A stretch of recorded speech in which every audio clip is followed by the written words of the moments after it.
Hey guys, it's Brigitte, and I am in a wicked cool garage with my buddy Bo here of SoCal.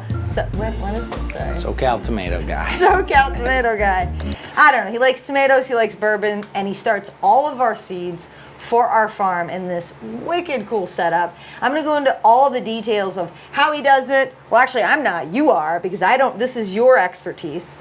But before we get into that, make sure you hit the like and subscribe button so you're notified anytime we put out a video. So this is part 2. So if you haven't seen part 1, check it out. I've asked a lot of awesome, silly questions, and I might have asked them in those videos. So check that one out first, and then you can watch this one next. So we are in your garage. We've gone over and looked at a bunch of different light setups that you have, and I've got a bunch of more questions. And the reason why I have so many questions is because I don't know how to do this. I'm gonna be honest with you guys. I start all my seedlings outside. I start it in the greenhouse, or I start it in the yard, and I do that in part because I don't have any more room in my house, and my husband already gets mad that I've got seeds everywhere, so we've made a concession. I start everything outdoors. This guy has the setup indoors to do it, to control all the soil temperatures, the moisture, the fans, the lights.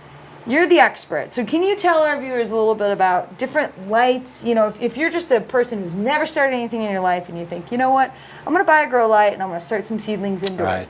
What do you look for? So I use LED grow lights. The wattage could be anywhere between 20 and 80 watts. The higher wattage, you're going to get a brighter light, and you probably won't have to have your tray as close to the light, so that gives you an advantage. But you could go with the, like right here, I've got a 32 watt light. It's a full spectrum, which you definitely want a full spectrum light. That's going to give you all your grow cycles with your little seedlings.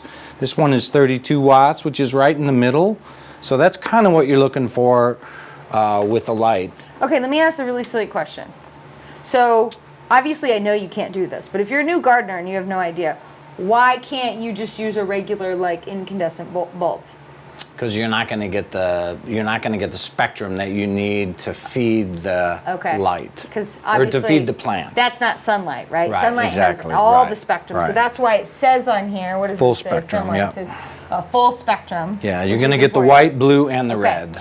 Okay, so that's a really good point to know. And then the 32 watts, you said that's right in the middle of the range. If it is a small wattage, it's going to put out less light. So right, it's so you're probably going to have to be a little bit closer to your seedlings, but you really got to watch it. When you're growing stuff indoors like this, you can't walk away for a week. You have to be watching it every day. I watch stuff 2-3 times a day. Yeah, I watch stuff 2-3 times a day. I adjust things, adjust the lights, the watering, everything. So here's a good question. If you're a brand new gardener growing seedlings indoors, when do you adjust the lights? Like, what would be the thought process? When would you go, oh shit, I need to lower the light, or I need to higher the light? What's your... Well, generally when the seeds come up, you don't want to burn them. So you got to be really careful when they just come up, because they're probably, you know, you really got to be careful. So then you would probably want to keep your light 12 inches above the seedlings. Okay. And then just see how they do over the course of the next week, and then you might have to come down. You might have to come down to like 6 inches above your plants. And that's because if it's too far up, they're going to be reaching for the light, and they'll get lanky. They're going to get real lanky. Yeah, that's and spindly. a huge one for new growers. If you started seedlings indoors and you haven't been lucky, chances are it's because it was an issue with how close you had the light. I know a lot of gardeners who have successfully grown plants indoors, but then they're too long and too lanky to really thrive outdoors. So keep a look on that. You're basically deciding, depending on how the plant is reacting, where you're moving. And I've adjusted most of these lights to these trays that I use here. So I know when the tomatoes get 4 to 6 inches, they're ready to go and be hardened off in the greenhouse. I know, these are really cool. Where did you get these little... Oh, they come with them. So those are really cool. I just adjusted it because I wanted to go higher with this light because it's so intense. Okay. That I can get 3 full trays under this one. I can see. I mean, it's actually kind of hard to look at because it's so much. I got glasses right there behind me. Yeah. This is what he wears when he's dun, dun, dun, I'm the seedling man. So that's what's great about It's these actually way lights is better. these are 100 watts, they're way more powerful, and you can get way more trays underneath them. I mean, you might have to Okay. adjust it, and that's what these are for. So I can pull them up and I can pull them down and whatever. Okay, you're gonna so. make it go back down though now. 'cause Yeah, it's but way now too I bright. can't reach it. Yeah, that one is really bright. I mean, it totally. Yeah, it's just a lot brighter. It's got a lot more LEDs on it. It's 100 watts, but Okay. I can grow a lot more stuff under it. Okay. And the tomatoes would do really great under that. Now, tell us about this. This is not just decoration, I Right, assume. so I have a reflective mat behind it to reflect some of that light off because there's a lot of lights in this section and I want to take advantage of all that extra light. Perfect. So We're it'll actually come, getting to- not only that, but it'll come from the sides, it'll come from the tops, so the plant will get a lot more light. Fabulous. Now, would something like this help it from being lanky too, or too Yes. tall? Yeah, absolutely, Because yep. the plants are not just getting it from one angle; Right. they're getting it. Yeah, they're getting it from all angles. yeah. Really, the way you got to think of it is, how does a plant naturally grow in nature?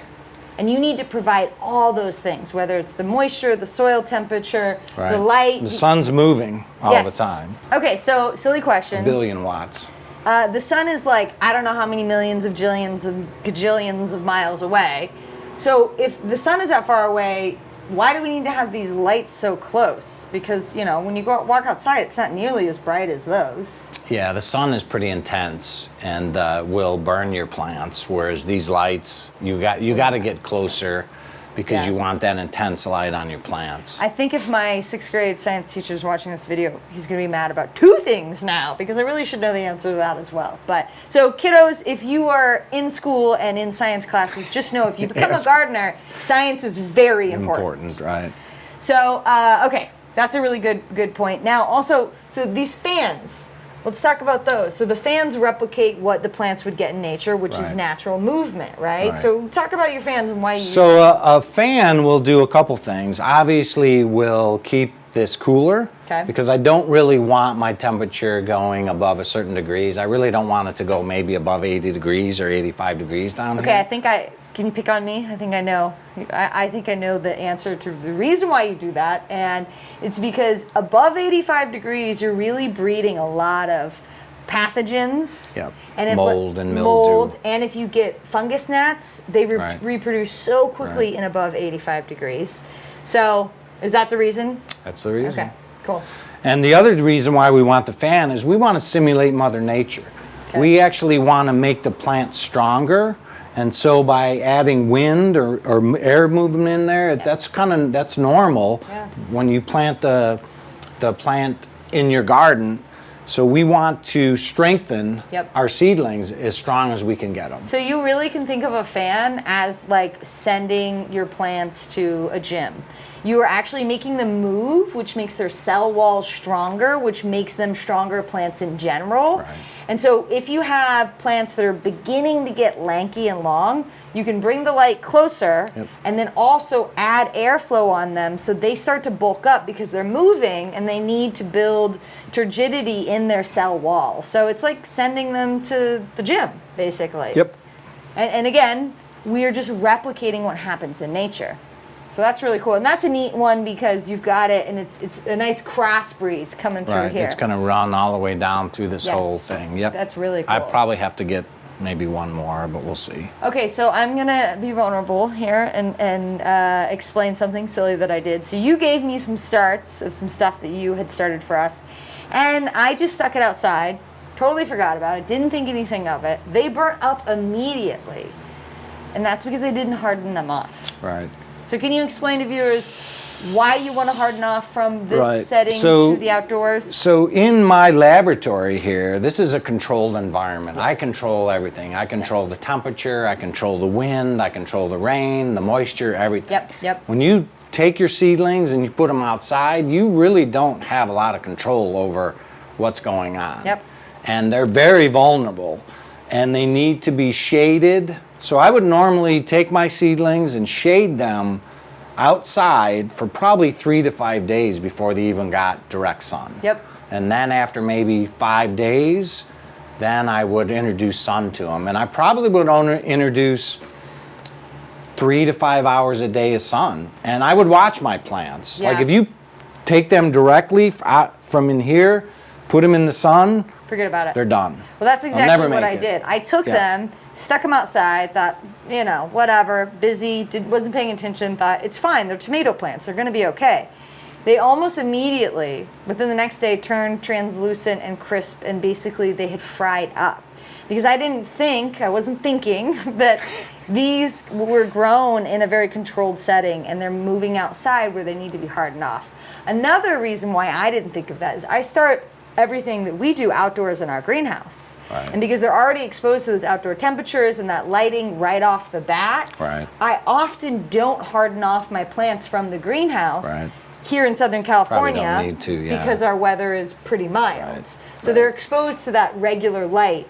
And as we mentioned earlier, these are not as strong as the sun, Right. which is why, And in the greenhouse, it's going to be even stronger. It's going to be Yes. even more magnified in the Yes. greenhouse. It's going to be even hotter. It's probably going to Yep. be 90 degrees in the Yes. greenhouse. so it's a learning curve, you know. Right. So you got to be really careful. And I mean, if I could tell anybody anything, is you got to watch them every day. They're Yes. your babies. You Yes. can't just put them on a timer and go away for a week. Yes. It doesn't work that way. Yes.